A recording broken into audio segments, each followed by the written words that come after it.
Mimi the sleepy duckling's big decision. Mornings at the pond were very cheerful and full of life. Little fish enjoyed the first rays of the morning sun. Everyone was starting their day with energy and excitement. Everyone, that is, but a very sleepy duckling named Mimi. Mimi's nest was warm and cozy, built safely in the willow tree. On warm days she didn't need weather protection, but rain was no match for her secure spot. When the wind blew, the long branches rustled gently like a sweet lullaby. This was Mimi's home, and she loved these long, adventurous summer days. She had exciting ideas for new things every single day. She could float leaves like boats, or dig for juicy worms, or play all afternoon with the other ducklings until it was time to go home. But Mimi had a problem. She just loved to sleep so much. She loved sleeping so much she couldn't find time for all her exciting plans. Mimi had a hard time waking up. Her eyelids felt heavy every morning. She'd always quack quietly for a few more minutes of sweet slumber. Because she was always sleepy, Mimi loved to nap in the afternoon too. Once, she fell asleep right as another duckling was telling her a wonderful story. She was lucky to wake up in time to hear the ending.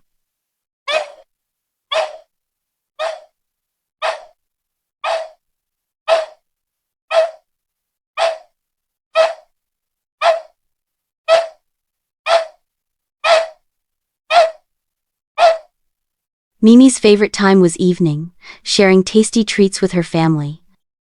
After dinner, she'd snuggle into her nest, ready for a long night's rest. Mimi looked forward to her dreams, where she could truly have her adventures. She was swimming across the pond like a brave little duckling in her sleep. She was finishing that dream, tucked in her nest, just as morning light crept in. Mimi woke up smiling, thinking today was the day that things would change. Today, she was going to stay awake. She was a determined little duckling. She was curious what the other ducklings were doing after sleeping so late. The little blue pond was very busy with morning activity. Some of her friends were in the middle of swimming lessons with their parent. Behind them, a pair of curious storks inspected the mud. Frog families croaked together on round lily pads. Everyone seemed very engaged. Mimi thought about the funny frogs, small, green, and often very wet. Singing in the morning was one of her favorite activities, and it helped her feel more awake. She quacked a song about a frog family and giggled about their slippery toes. "Oh dear," thought Mimi, "I've got to fix that." She fixed her feathers quickly. She blinked her eyes and yawned, folding her fluffy yellow wings neatly behind her. With the sun already high in the sky, Mimi finally stepped out of her secure nest. She stretched her body and spread her wings wide under the bright sun. Swaying slightly, Mimi walked slowly toward the water, a long stroll for her small steps. Her tummy rumbled. She was definitely hungry for breakfast after sleeping in. Peeking out of the grass, she spotted a delicious-looking wriggling worm. With her little flat bill, she plucked the worm out and ate it up the perfect meal. With her tummy full, she looked up at the sky, which resembled a big, blue fishbowl. In it, the clouds swam happily like slow, gentle fish, swimming across the vast expanse. She looked back down. The surrounding plants were bright green and thirsty trees leaned toward the water. Tall grasses moved rhythmically with the wind, and the pond glittered intensely in the sunlight. Big, pink water lilies floated peacefully, and the blooming flowers smelled wonderfully sweet. But she knew she couldn't eat the flowers. They were just for sniffing today. She thought, I can't spend all day sniffing flowers and eating worms. It's time to go to the pond. As she got closer to the water's edge, she saw a few friends playing in the soft green grass. She quacked hello, and her friends quacked back, waving their little wings in greeting. Mimi waddled down to where they were standing in a close circle. "What are you doing?" Mimi asked the assembled group. "We're sharing stories about our talents," her friends explained happily. "May I join?" Mimi asked, realizing she needed to think about what she did best. One duckling announced he was very good at swimming.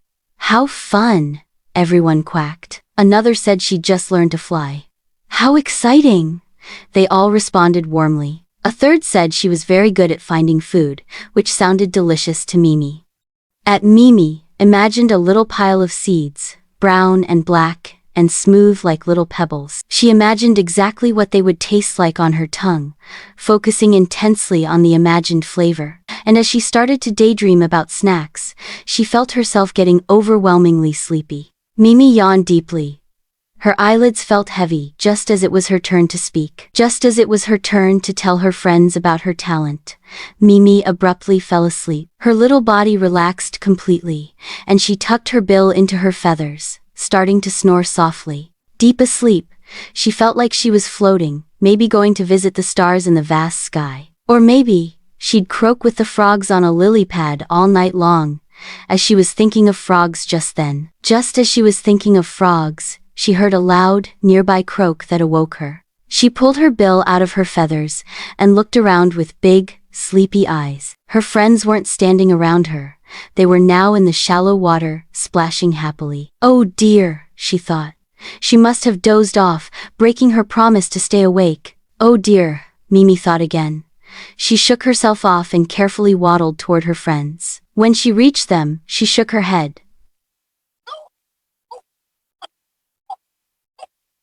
I'm sorry, Mimi said. I didn't mean to fall asleep. The other ducklings crowded around her. It's okay, they told Mimi kindly. You were just showing us your talent, they said with gentle pats using their wings. My talent? Mimi asked, confused about what she was actually good at. She thought she couldn't fly or swim, and she wasn't great at finding food, so what was it? Why, sleeping, of course, the other ducklings stated simply. You are the best at sleeping. Mimi had never considered it, but realized it was undeniably true when she thought about it. She could sleep in late, nap anytime, and yawn just by thinking of sleep or snacks. At night, she drifted off to dreamland as soon as her little head hit the pillow. I guess I am good at sleeping, she said, and quacked with joy at the realization. She really was a very sleepy duckling, and now she was proud of it. With that proud thought, she felt herself getting sleepy once again. Just as the sun began to set, her family would be waiting for her for dinner. It was time to say goodnight to her friends. She quacked a quick goodbye and waddled back toward the big willow tree nest. She found her family sitting in the grass beneath the willow, enjoying their evening meal. Mimi nibbled contentedly at some bugs, feeling nourished after her day. When her tummy was full, she walked slowly into the nest. The air inside was still warm. The wind carried the gentle scent of pretty flowers and sweet lilies floating on the quiet pond. She tucked her wings behind her and nestled her bill between her feathers securely.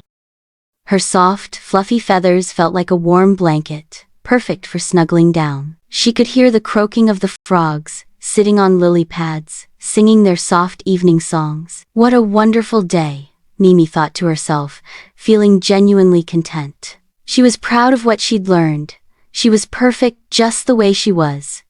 With that thought hovering in her mind, like a soft white cloud, Mimi drifted off into a cozy sleep. She was ready for whatever adventures her dreams might bring.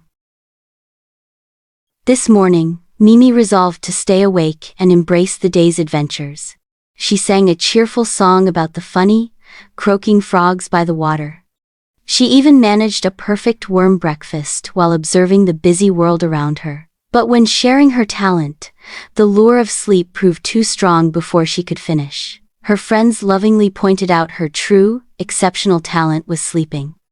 The frogs, small, green, and often very wet, started their evening chorus. Their eyes bulged as they began singing their most powerful songs.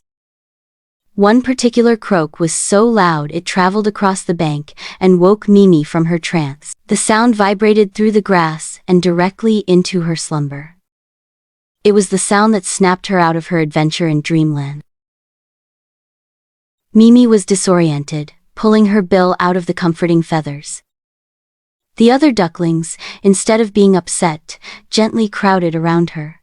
They didn't criticize her failure to stay awake. They praised her for her unique skill. Each pat on her side felt warm and accepting, easing her guilt. Mimi looked at her friends, realizing that being different wasn't a problem. She realized that even though she slept, she still experienced the beauty of the morning.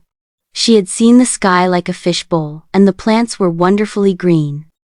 She had enjoyed her perfect worm breakfast. And she had spent time with her friends, sharing stories even if she missed her part. It had been a beautiful day, full of learned acceptance.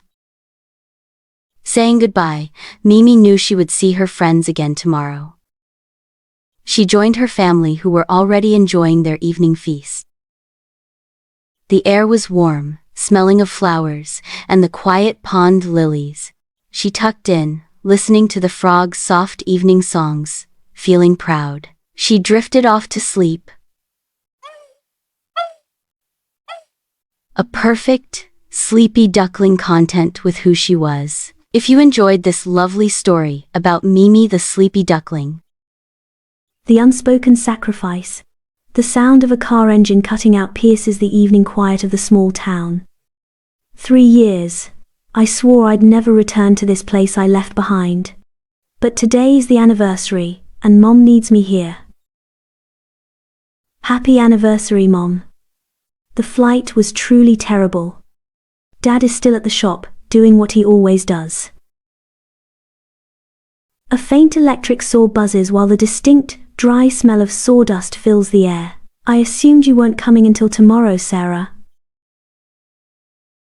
Just wanted to surprise Mom and offer a ride from the airport. Welcome home, Sarah. It's cozy in here tonight. Friday nights used to be buzzing with local shoppers. Where are they now?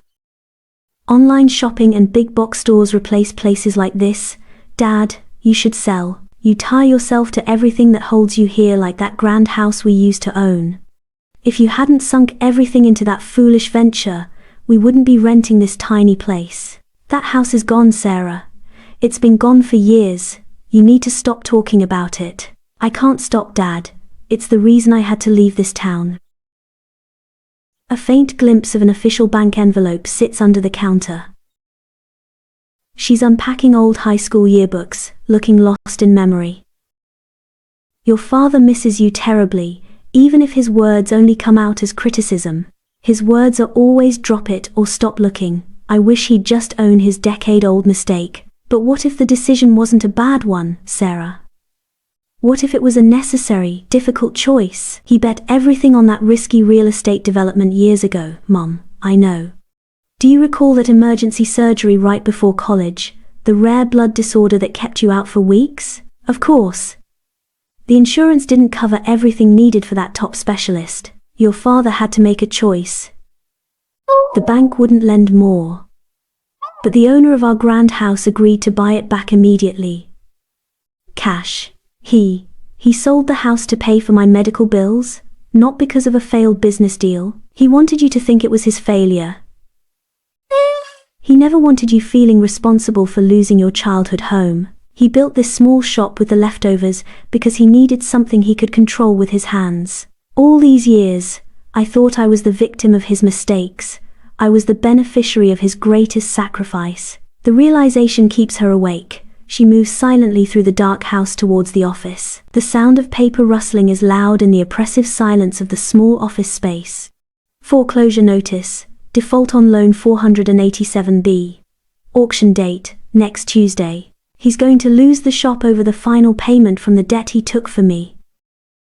Flipping the harsh overhead lights on, she finds him asleep amongst the clutter. Dad, wake up. You need to see this notice right now. It's my mess, Sarah. The final payment from the house sale. I thought the shop could cover it before anyone noticed. You lost the house for me, and now you're losing the shop over the debt you protected me from. I wanted you to fly, Sarah.